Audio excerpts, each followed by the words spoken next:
This style of architecture became known as Transvaal Modernism. It's not just a self-contained house in the middle of a site, but more, a balanced collection of carefully considered, solid geometric blocks. When Paul Mrkusic and his partner first saw the minimalist yet sculptural property, they knew it was for them. At first sight, it almost looks like those old style of architecture, but it's actually quite modern, old school. I love the play on it though. It's quite retro, in fact. And in fact, this is one of the reasons we loved the house when we saw it, was that it has this plaque. And the architects at the time, Louis Apostolos and Burgentine architects, built this house and won an award by the Institute of Architects. Wow. Well, with such rich heritage and culture, I'd also buy this house. Absolutely amazing. You'll see why. So please come inside, Lorna. Thank you so much. Gosh, this is really lovely. There's so much to take in, Paul. It's so eclectic, very artistic, but I love how colorful it all is. That's why we just thought the space was spectacular. It has incredible light, incredible energy, and it's just suited the sort of thing that we collect and our furniture perfectly. What was it about this house that appealed to you when you bought it? Well, I think the first thing, obviously, was the central atrium. I mean, it's the heart of the home, the energy pulse of the space. And it's incredibly tranquil, we find. So if you come outside, you see all the greenery, and it comes into all the rooms as well. I love it. The whole house just opens up. The sleepers are a mark of the railway executive the house was built for. As head of the SA Antique Art and Design Association, Paul's influence is also clear.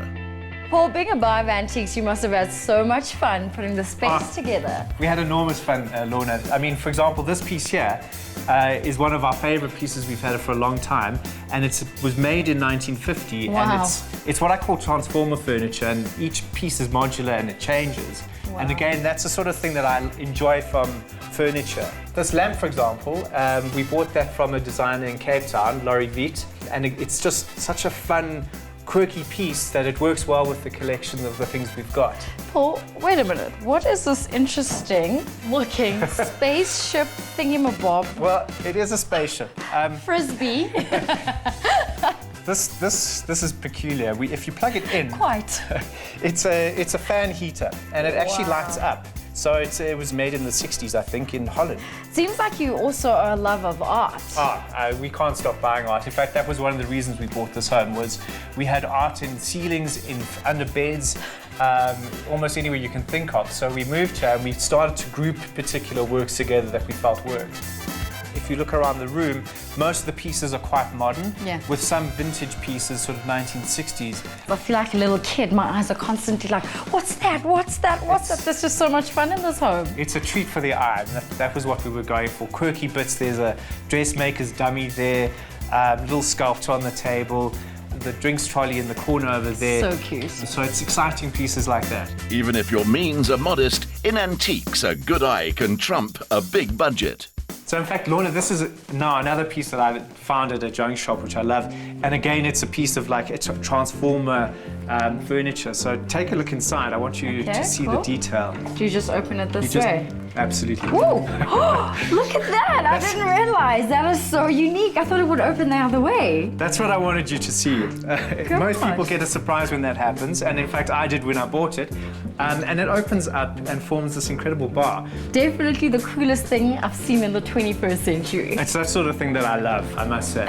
On a sloping site, stepped floor surfaces and corresponding ceiling heights define the various spaces. This has a wonderful openness to the space, good proximity to the kitchen. So Which is a good thing. Exactly. We can drink a glass of wine, you can cook, and from the stove you can see the TV, which I love. That's really lovely. Through each space, it's almost like there's a natural air conditioning throughout the house. If you were sitting here, you can enjoy that side and that side of just natural air, which is beautiful, actually. You're exactly right, Lorna. In fact, that was the genius of this architect, is that with the atrium and these different spaces, you get this wonderful flow of air through. And I mean, when the sunlight, I don't know if you remember how hot it was, but I lay on this couch reading a book, and you just get this gentle flow of air coming through. We spent a lot of time finding these pieces.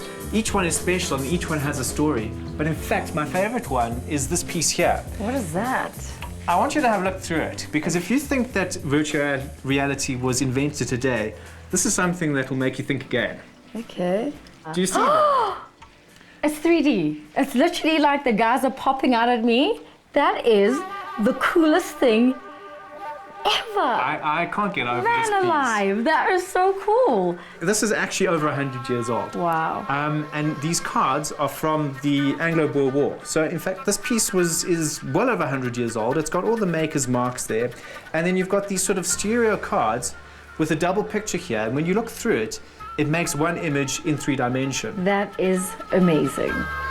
With the original finishes having a retro quality, there was no need to update the interior design, but they certainly reinterpreted each area. This is what became the dining room. It was originally a study, as you can see.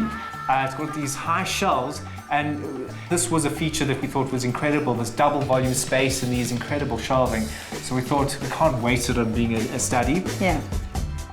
Lorna, I love this piece. It's another transformer piece, in fact. This opens up to be this incredible bar. Wow. It's a 1960s Scandinavian piece by a designer, which I also bought in an antique shop, in fact, in London. So this has become our whiskey tasting bar when we sit at the dining room table. It feels quite small.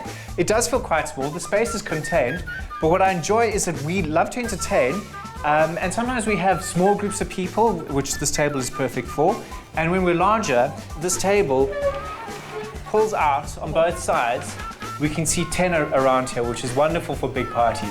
I love it. Paul, that's quite a unique gallery of pictures. I'm sure there's an interesting story behind them. Well, again, this house has spaces that you can discover, and you wouldn't notice that gallery unless you stood here or sat in these chairs. Yeah. And it's about the only spaces you can see them. As a child growing up in Joburg, Paul was fascinated by cities, the buildings within them, and how, over time, the design of each element informs the next. He goes to sleep and wakes up each day in his dream environment. It's modern, it has a different feel to it, and it's also the way it opens to the outside is far more contained. And that's another clever thing about the architect, is that the public spaces, the ones that get used by visitors and guests, are open, and in this space is much more of an enclosed, cozy sanctuary. And I guess the choice of color does give this kind of calming feel. Well, you know, here we've put some of our sort of interior decorating skills together. We both enjoy choosing colors and things. So you've got the sort of biscuit color on the walls, which goes with that art piece there. And then on the bed, we like to use grays and quite masculine colors. The Rimpy bench has a modern spin. And beyond being a bedroom, this is a comfortable reading spot too. This room is fantastic because in winter we've got this wonderful fireplace. We can toast marshmallows from the bed. Love it. And when the weather's great, like in the mornings, we've got this wonderful space outside here where we can sit and drink a cup of coffee or our tea, read the morning newspaper and enjoy the outside and the sky. Paul met his partner at university, and their shared philosophy and love of design is a major reason for the 18-year success of their relationship. It's a lesson in life, love, architecture, and more. It's a lovely outdoor space. The sun shines here. You've got a lot of greenery around you and the birds chirping in the trees, so we really love it. Paul, what was the most exciting part about putting this home together?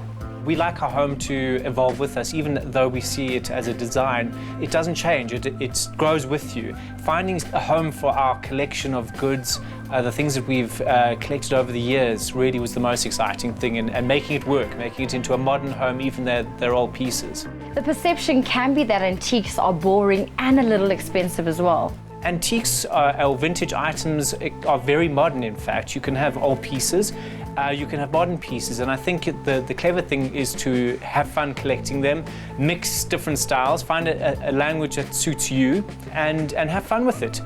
Well, you've definitely taught me a thing or two how antiques can be fun and inexpensive. Congratulations on your beautiful new home. The 80s had a reputation for excess in fashion, but redeems itself in architecture.